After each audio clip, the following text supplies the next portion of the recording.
നമ്മുടെ ഹനഫി മദ്ഹബ് പ്രകാരം അത്തഹിയാത്തിൽ നിന്ന് അടുത്ത റക്അത്തിലേക്ക് ഉള്ള ആ എഴുന്നേൽപ്പ്, അല്ലെങ്കിൽ ഒന്നാമത്തെ റക്അത്തിലെ 2 സുജൂദുകൾ കഴിഞ്ഞ് രണ്ടാമത്തെ റക്അത്തിലേക്ക് എഴുന്നേൽക്കുന്നത് എങ്ങനെയാണ്, ഇതിനെക്കുറിച്ചാണ് ഇൻഷാ അള്ളാഹ് ഇന്ന് നമ്മൾ ഓർമ്മപ്പെടുത്തുന്നത്.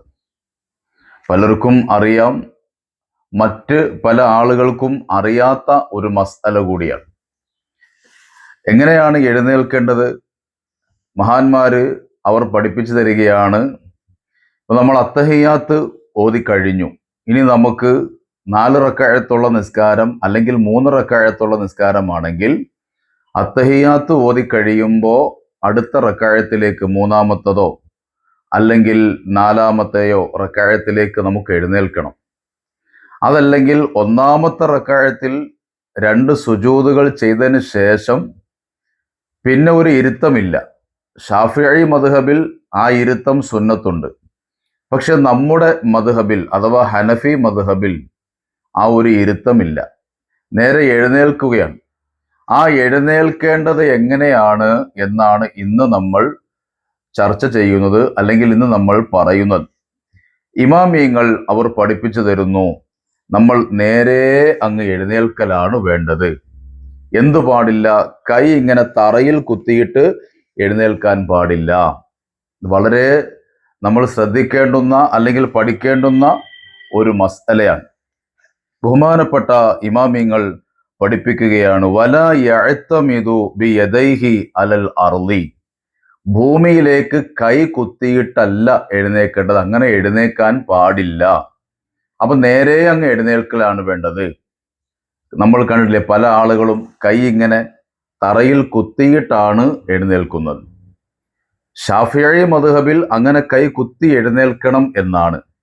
പക്ഷെ നമ്മുടെ ഹനഫി മദ്ഹബിൽ കൈ തറയിൽ കുത്താതെയാണ് എഴുന്നേൽക്കേണ്ടത്. മൂന്നാമത്തെ റക്അത്തിലേക്കോ അല്ലെങ്കിൽ 2-മത്തെ റക്അത്തിലേക്കോ നിസ്കാരത്തിൽ സുജൂദ് കഴിഞ്ഞാൽ പിന്നെ എഴുന്നേൽക്കേണ്ടുന്നത് ഭൂമിയിൽ കുത്താതെയാണ്, ഭൂമിയിൽ തൊടാതെ, ഭൂമിയിൽ കൈകൊണ്ട് കുത്താതെയാണ് എഴുന്നേൽക്കേണ്ടത്. അതെങ്ങനത്തെ കറാഹത്താണ്? എങ്ങനത്തെ കറാഹത്താണ്? ഇമാമിങ്ങൾ പഠിപ്പിക്കുന്നു, തൻസീഹിന്റെ കറാഹത്താണ്.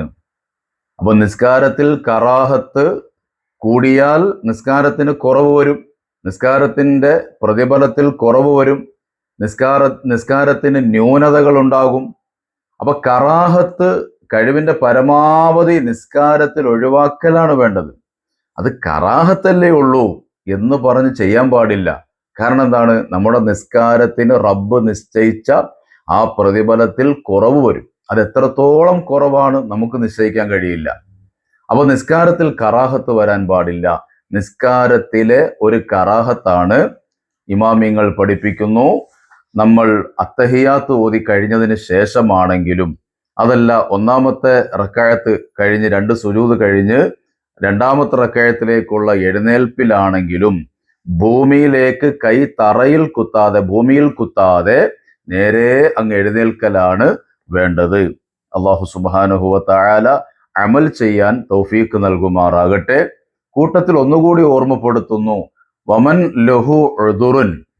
ഇമാമിങ്ങൾ അതുകൂടെ പറയുന്നുണ്ട്, ആർക്കെങ്കിലും പ്രയാസമായി വന്നാൽ, ചിലർക്ക് മുട്ടിന് വല്ലാത്ത വേദനയുള്ള ആളുകൾ ഉണ്ടാവും. മുട്ടുവേദന, ആ മുട്ടുവേദനയുള്ള ചിലപ്പോൾ കൈ തറയിൽ കുത്തി മെല്ലെ എഴുന്നേൽക്കാൻ കഴിയുള്ളൂ. അങ്ങനത്തെ ആളുകളുടെ കാര്യമല്ല ഈ പറയുന്നത്. അവർക്ക് എങ്ങനെയും എഴുന്നേൽക്കാം. അവർക്ക് തറയിൽ കുത്തിയോ അല്ലെങ്കിൽ എന്തെങ്കിലും സാധനത്തിൽ പിടിച്ചിട്ടോ ഒക്കെ എഴുന്നേൽക്കാം. കാരണം അവർക്ക് ഉദുറുണ്ട്, പ്രതിബന്ധമുണ്ട്, അവർക്ക് കാരണമുണ്ട്. എന്താണ്? ഒന്നെങ്കിൽ അവരുടെ മുട്ട് വയ്യ, അല്ലെങ്കിൽ അവരുടെ നടുവിന് പ്രശ്നമാണ്. അപ്പൊ അങ്ങനെ ബുദ്ധിമുട്ടുള്ള ആളുകളെ കുറിച്ചല്ല ഈ പറയുന്നത്. ഒരു ബുദ്ധിമുട്ടുമില്ലാത്ത ആരോഗ്യമുള്ള ആളുകളെ കുറിച്ചാണ് ഈ പറയുന്നത്. അങ്ങനെ കൈ തറയിൽ കുത്തി എഴുന്നേൽക്കുന്നത് തൻസീഹിന്റെ കറാഹത്തിലാണ് ഇമാമിങ്ങൾ എണ്ണി പറയുന്നത്. ഇൻഷാ അള്ളാഹ് നന്നായി ചിന്തിച്ച് നന്നായി പഠിച്ച് അമൽ ചെയ്യാൻ അല്ലാഹു തആല തൗഫീഖ് നൽകി അനുഗ്രഹിക്കുമാറാകട്ടെ. ആമീൻ. വസ്സലാമു അലൈക്കും വറഹ്മത്തുള്ളാഹി